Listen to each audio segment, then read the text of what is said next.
getting a tooth pulled, getting sealants, and a full-mouth fluoride treatment at the absolute top public dental hospital in our city. Guess how much it all cost?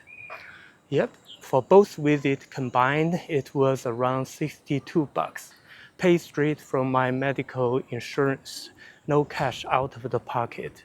Today, I want to take you guys along to see just how crazy efficient top-tier public hospitals in China really are. But behind these insanely low prices, there's actually something that concerns me when we leave the hospital. The public dental hospital we went to is top-notch. Filming inside isn't allowed, so you will just have to take my word for it. Booking an appointment is pretty much luck of the draw.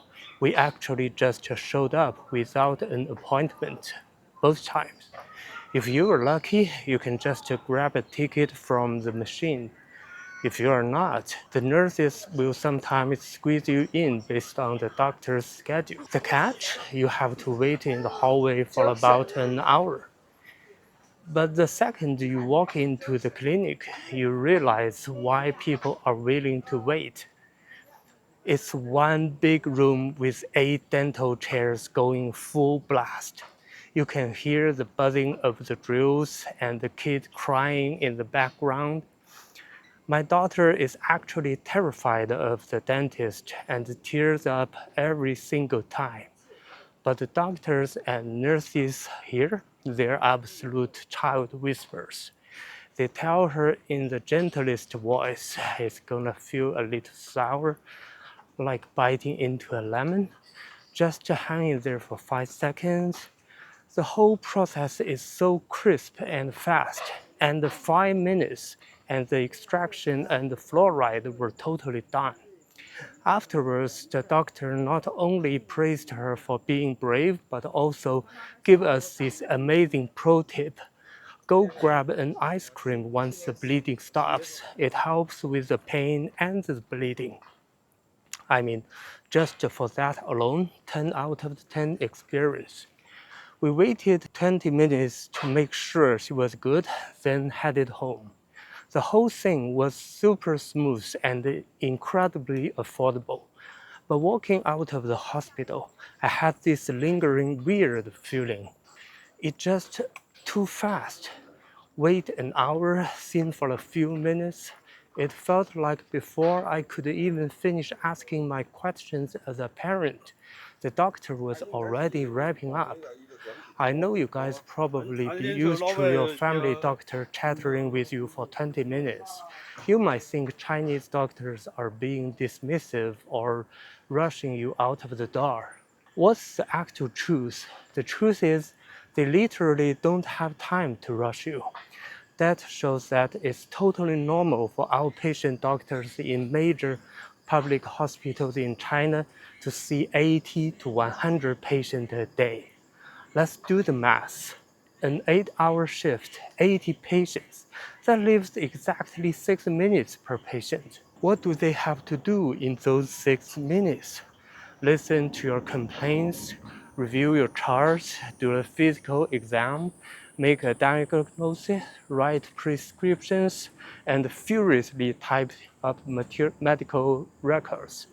Subtract all of that, and the time the doctor actually gets to look you in the eye and talk to you face to face is a pathetic 2 to 3 minutes. This is exactly why doctors in top-tier Chinese hospitals easily work 60-hour weekly, running on empty physically, mentally, and emotionally. Now you are probably thinking, if they are this overworked, why doesn't the government just build more hospitals, hiring more doctors, so everyone could take their time?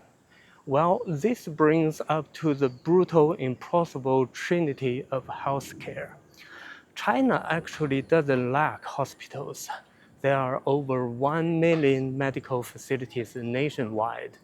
What we lack here are top-tier doctors and patient trust. Whether it's a common cold or a major illness, everyone flocks to the big grade A public hospitals. If you build a new hospital but don't have the star doctors, nobody is going. And if they kept the big hospitals at 20 patients a day, so doctors could take their time, like the US or Europe, to keep the hospital running and pay the doctors fairly, your fees could jump from a few bucks to hundreds. So China's large public hospitals have actually struck a delicate balance between rock bottom price, insane efficiency, and a compromised patient experience. It sacrifices the doctor's personal time, and it sacrifices the patient's desire to feel pampered. But the trade-off, 1.4 billion people get to access the top-tier doctors at incredibly low prices. Once I realized that, my weird feeling totally went away. Other than massive respect for these overworked medical pros, I really don't have nothing to complain about. What's your most memorable experience going to the dentist or doctors? Are you personally okay with waiting an hour for a 3-minute visit? Drop a comment below. I'd love to hear your thoughts. If this video gave you a new perspective on China's healthcare system, please smash that like button, subscribe to the channel, and I'll see you in the next one.